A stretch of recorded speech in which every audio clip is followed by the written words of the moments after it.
Hey guys, the channel is at risk of being taken down. Unfortunately, I can't live stream for at least 90 days. My channel is under review with 2 copyright strikes. I just want to thank you guys for the support so much, and thank you. Hey guys, welcome back to the channel. Today we're going to be speaking about Doctor Who Spyfall Part 2. Was it as good as Part 1? How is the series heading? We'll speak about a few little theories. Let's get into this video right now.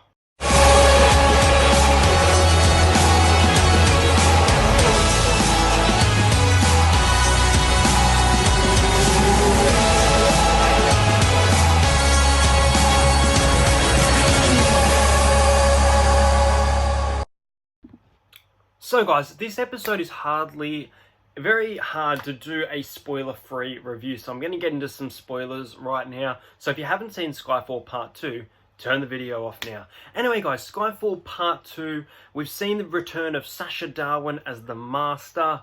We've seen the return of this character, a plane crashing and a cliffhanger, coming back to Doctor Who for the first time in a while. I think this was a good follow-up. I enjoyed Part 2, not as much as I enjoyed Part 1 though. I think one of the highlights of the episode was Lenny Henry. Both Lenny Henry, the villains, deserve more screen time in this episode, but when they're on screen they work, and we got a bit more questions answered, but there are also a lot of questions open. The villains were quite cool. I thought they were a bit scarier in episode 1. It was very powerful in that scene last week where they were trapped in the box and the Doctor communicating. But they spoke, I think, twice in the episode. They don't really speak. They got revealed as the Kasavan, kind of from another dimension, and the world that the Doctor is trapped in is their world. I really like this episode. It felt like a cat and mouse kind of fun adventure through space and time, where it was a complicated story, which is what I like about Doctor Who. It felt really hard to guess what was happening. And it kind of let off a lot of classic vibes, especially the tissue compression device. It was cool to see that back last week, and we got to see a bit more of it this week. So we got like Paris in wartime. We got, I forget where the location, but we got historical figures, which we saw a bit of in series 11, Rosa Parks, but it was good to see them back in Doctor Who. I felt like it's been a while since an established historical figure was good. I felt like the second one during the war didn't need to be there though. I did like Ada a lot. Her character was very intriguing. My favourite scene of this episode is probably the Rhythm of 4 scene of the Doctor communicating with the Master. I loved it. This Master himself, as I spoke about, I am sold on Sacha Darwin. He is frightening. I still don't know if he's as good as John Sim and Missy yet. I both think they're fantastic Masters, but I like the menacing in this character, and he has changed so much since we saw O last week. I'm a bit disappointed that Stephen Fry was not alive. I was hoping that Stephen Fry would come back at the end of the episode and potentially come back later on the series. But an enjoyable episode, a run around space and time, lots of questions to be answered. Lots of questions here was kind of solved. As I said, Daniel Barton, probably one of the most interesting characters of the premiere. We saw a little bit of character development last week from the companions, but I felt like we didn't get it this week, which really pissed me off. I didn't really like Ryan's character during the episode. He was playing this kind of stupid character, revealing the plan all along, and I didn't feel like it was him. I felt like he is someone who has strength and is not dumb, and I didn't like the way they played with him. The Doctor herself was alright. I didn't mind her in this episode. I felt like she said some very Doctor things, and I feel like we're going to get a darker tone to her as well. I feel like there were moments where battling with the Master, she didn't seem so lighthearted, and I like that. And obviously the big ending. So at about the halfway mark during this episode, the Master asked the Doctor, when did you last visit home? As we know, in the 50th anniversary, Gallifrey was saved, brought back. And then we got an episode on Gallifrey, which I think is underused, and I wanted to see more on Gallifrey, more classic kind of episode vibe.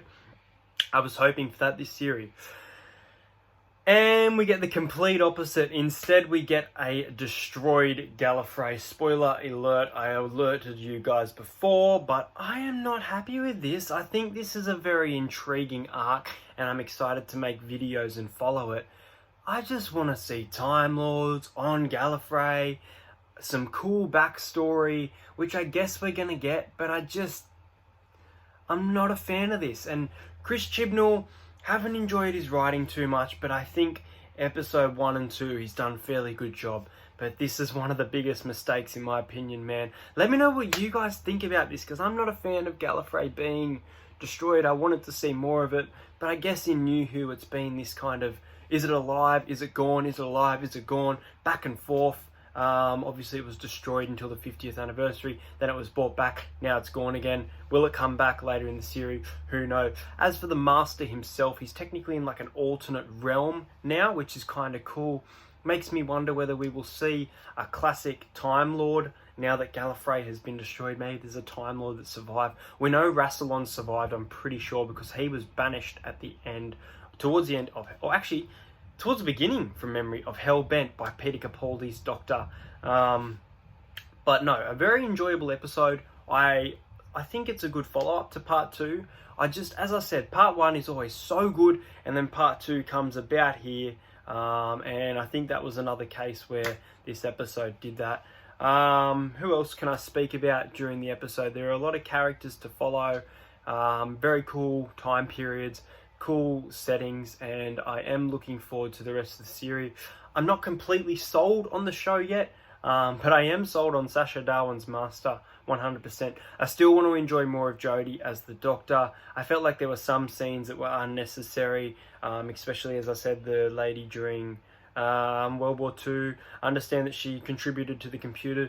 It was kind of weird how Daniel Barton just got away. We didn't get a tease of seeing him again. I think we'll see him later in the series. I think we'll see the Master later in the series as well. If not, maybe the Master will come back for a big Gallifrey kind of episode. The 60th anniversary is only 3 years away, and we always have to wait a while for the Master. But something tells me that he's going to be back. Chris Chibnall's going to wrap up this story. The Timeless Child was mentioned last season, and everyone thought, what is this? And there was nothing indicating what it was, what was happening. There was the return of the Stenza when everyone was expecting the Timeless Child as the arc. But now Chris Chibnall's got it right. He's setting up this Timeless Child arc, which I'll speak about in a separate video. I might do some theory, but there are lots to analyze here. You could even say that Time Lords potentially aren't human. They may just have regeneration energy. You can say that there are a bunch of female doctors before the first Doctor. Nah, don't get ideas in Chris Chibnall's head, guy.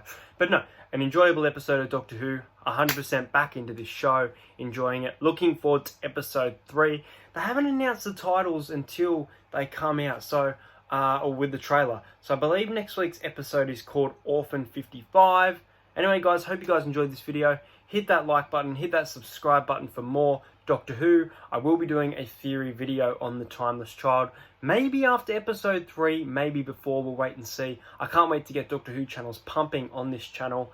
Hope you guys enjoyed it. Go and let me know what you thought of the episode. I'm going to give the Spyfall Part 2 Series 12 premiere a 7 out of 10. I'm a little bit lower than last week's 8.5. I think it was very exciting, thrilling. This was very jumpy. As I said, the Master was good. There were some good key scenes. I love that communication scene. Brilliant. And I also will make a video, I think, on what Master I think this is, because I honestly think this Master's after Missy, and I think there's a lot that indicates that the Master went crazy after finding out what this Gallifreyan secret is that's in the back of their mind. There were some cool scenes that hint at what's going to happen. I'm excited for an arc of the series. It felt like I haven't been this excited since probably Series 10 with what's in the vault. That got me so hyped up. I was making video. That actually kind of started my YouTube channel, believe it or not. I had 8,000 views, the most I had in a while, and it was one of my first videos. But looking forward to more Doctor Who, guy. 7 out of 10 for this episode. Hopefully next week is good. I believe we're getting a few guest stars soon, so keep an eye out for them. I'll be speaking about them in the video. Thanks, guys.